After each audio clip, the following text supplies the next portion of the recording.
ગીર સોમનાથના ગીર ગઢડાના મોટા સમઢિયાળા ગામે આવેલી સ્વામિનારાયણ ગુરુકુળમાં બાળકને સાધુ બનાવવા તેનો માઇન્ડ વોશ કરાયા હોવાનો સનસનીખેજ આરોપ બાળકના પિતાએ લગાવતા ખળભળાટ મચ્યો હતો। આ દ્રશ્યો છે ગીર સોમનાથ જિલ્લાના ગીર ગઢડા તાલુકાના મોટા સમઢિયાળા ગામે આવેલ સ્વામિનારાયણ ગુરુકુળના।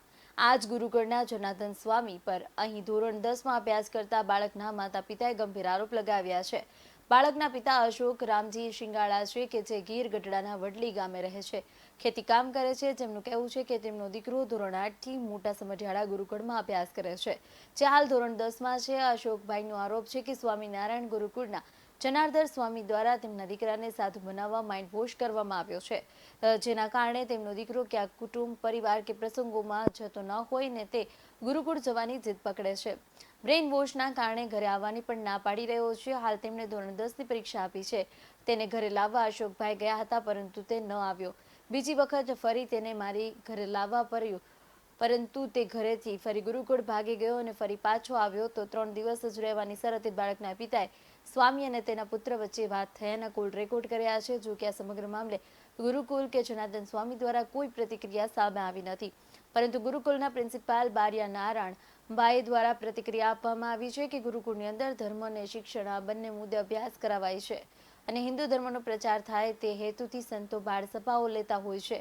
જોકે વિવાદ મામલે પ્રિન્સિપાલનું કહેવું છે કે જનાર્દન સ્વામી જૂનાગઢ ગયા છે અને તેઓ શું ઓડિયો વાયરલ થયો તેનો આરોપ લાગ્યા એ ખબર નથી। જાણીએ સમગ્ર વાત વિશે।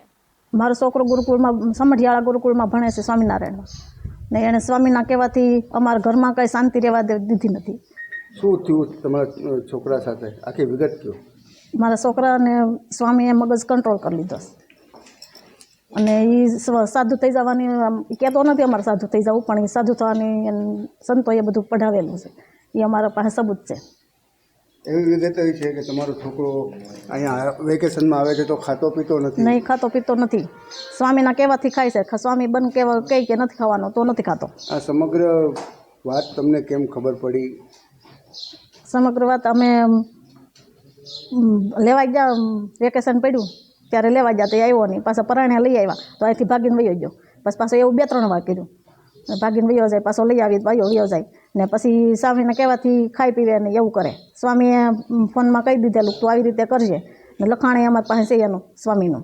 એમાં એવું છે કે અમે 8મા ધોરણમાંથી અમારા ભાઈના દીકરાને સમઢિયાળા ગુરુકુળમાં ભણવા મૂક્યો, એટલે અમને એમ હતું કે ગુરુકુળમાં રહે તો બીજા બધી રીતે સારા સંસ્કાર આવે, પણ એ સ્વામીએ એવું એનું માઇન્ડ કરી નાખ્યું કે ઘરે આવવા જ માગતો નથી, બરાબર।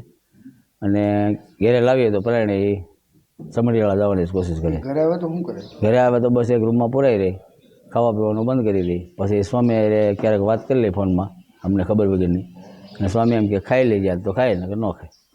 એ પરિવારમાં ભરતો નથી, પ્રસંગોમાં નથી? હા, કોઈ પ્રસંગમાં તેડવા જાય તો આવતો જ નથી।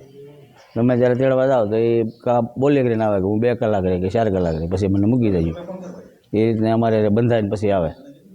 આ બધી વાતની તમને કેમ ખબર પડી? પછી આ અમે બધું એનું રેકોર્ડિંગ ને બધું પ્રૂફ સાબિત કર્યું, બધું કીધું બધું, એના ઉપર તમને ખ્યાલ આવ્યો કે આમાં સ્વામીનો હાથ છે, સ્વામી જ આ બધું કરાવે। આ બાબતે તમે સ્વામીનો સંપર્ક કરવાની પ્રયત્ન કર્યો? સ્વામીનો સંપર્ક પ્રયત્ન કર્યો, પણ સ્વામી અમને મળ્યા જ નહીં ક્યારે। ત્યાં જાય એટલે સ્વામી હાજર હોય જ નહીં। ના, સમગ્ર વાત પછી તમને કઈ રીતે ખબર પડી? રેકોર્ડિંગથી કે? રેકોર્ડિંગથી અમને ખબર પડી ગઈ બધી કે ભાઈ આ બધું સ્વામી જ કરાવે બધું। એક ઘટના એવી પણ બની છે, એના પપ્પાનું કહેવાનું એવું છે કે છોકરો જે છે તેને અહીંયા ઘરે લઈ આવ્યા હતા અને પાછો જતો રહ્યો। હા, એ એમ એક વખત લાવ્યા હતા અમે, પછી અમે મનાવ્યો એને, અમે 2 કલાક મનાવ્યો, અમારથી ન માન્યો। પછી સ્વામીને ફોન કર્યો કે ભાઈ આ ગાડી હેઠળ નથી થતો, અમે 4 વ્હીલ લઈને તેડી આવ્યા।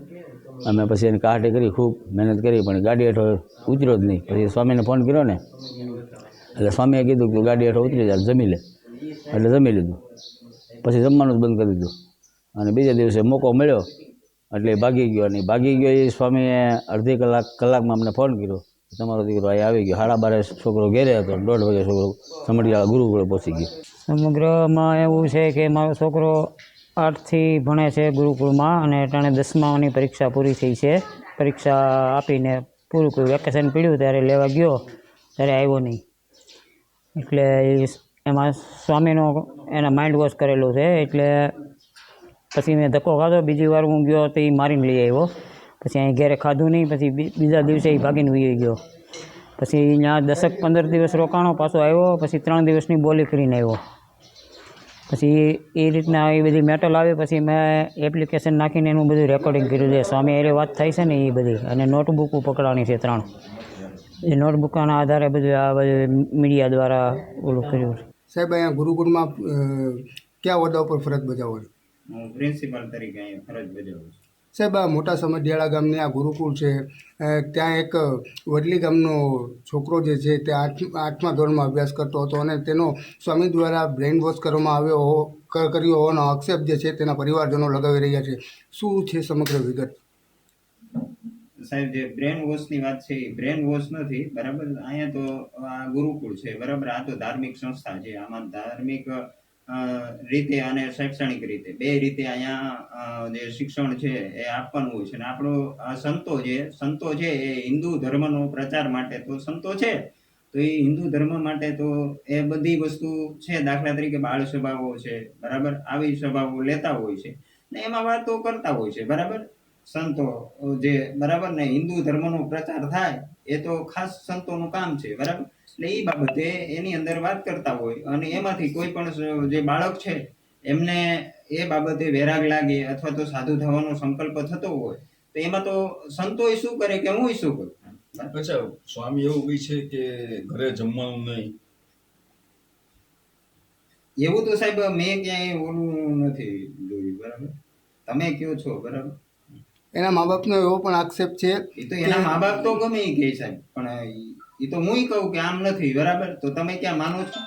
સાહેબ સ્વામી ખાસ જોડે જે વાર્તાલાપ થયો છે એનું રેકોર્ડિંગ છે એમના, અને એ રેકોર્ડિંગમાં સ્વામી કહી રહ્યા છે કે ભૂખ્યા રહેવું અને જેથી કરીને અહીંયા મૂકી જશે, એવી બધી વાતો કરવામાં આવી છે. તો એ આક્ષેપ તો પાયા વિહોણો ના કહી શકાય ને.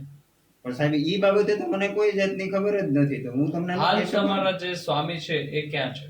અત્યારે તો સ્વામી બહાર ગયા છે, આમ, બરાબર, જુનાગઢ બાજુ ગયા છે એવું કઈ. BS9 TV ન્યૂઝ સાથે ઉષા મેરાવડા, ગીર સોમનાથ.